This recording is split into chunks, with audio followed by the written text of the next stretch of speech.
Shabbat Shalom from sunny Naples, Florida. Rabbi Galit Cohen Kedem, the spiritual leader of Kehilat Kodesh Bechol in Holon, Israel, recalls the story of Shira and Ron, two young industrial engineers who were set to marry on May 14, 2021, in a village in the northwestern Negev desert. As their rabbi, she met with them many times talking about marriage, tradition, and how they wanted to craft their own ketubah. But just days before their wedding, their world changed. Riots, bombings, and chaos struck, continuing for the next 11 days. Hamas fired over 4,300 rockets and missiles from Gaza towards prominent Israeli cities. The bride's brother Ido was called to reserve duty with his combat unit outside the Gaza Strip. And when the village where the wedding was set to take place was bombed, the family decided to relocate to a ceremony in northern Israel. In light of the situation, Shira and Ron chose to cancel their party and instead held a small, intimate ceremony in the family's backyard. Rabbi Cohen Kedem said it was one of the most moving wedding ceremonies in which she had ever participated.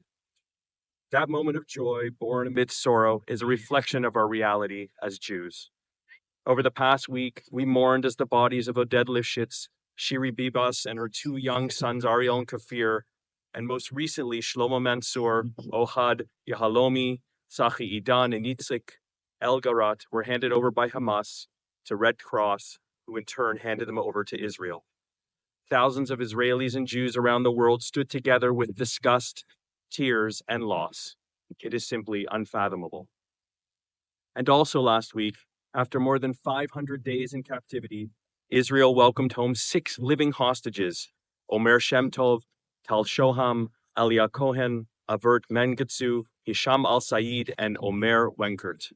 One moment we are weeping, the next we are embracing. This has always been our story.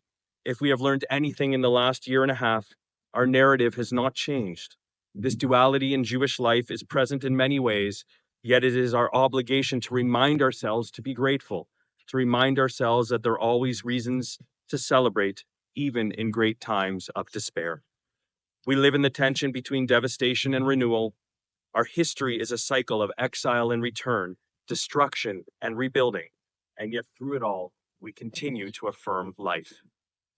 As it turns out, the Jewish journey to southern Florida has also not been so different. Like other lands, Jews were persecuted when they first arrived in this part of the United States. It wasn't really until afterwards, and a large influx of Jews from urban pockets in the north began to search for land with more sun and palm trees. Today and tomorrow, we will welcome the Hebrew month of Adar, a time which we are commanded to make joy increase within our lives. Adar also brings us the celebration of Purim, a time for us to dance and to be festive and to be reminded of how we have throughout history and continue to fight for our freedom. And we also read from the Torah portion Truma, the first of 5 portions dedicated to the building of the Mishkan, the temporary tabernacle that was the Israelites' spiritual home for over 40 years as they wandered in the desert.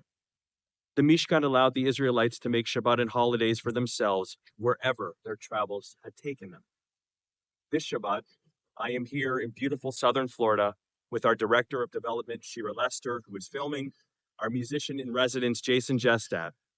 The 3 of us will be both increasing our joy over the next several days and bringing a little taste of Holy Blossom to many of our community members who call South Florida their temporary home.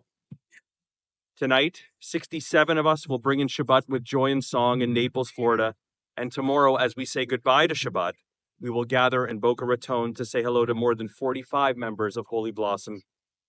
What a blessing it is to be together, to celebrate Shabbat together, and to welcome the month of Adar together with joy and with song, great company, and plenty of sunshine. Shabbat Shalom.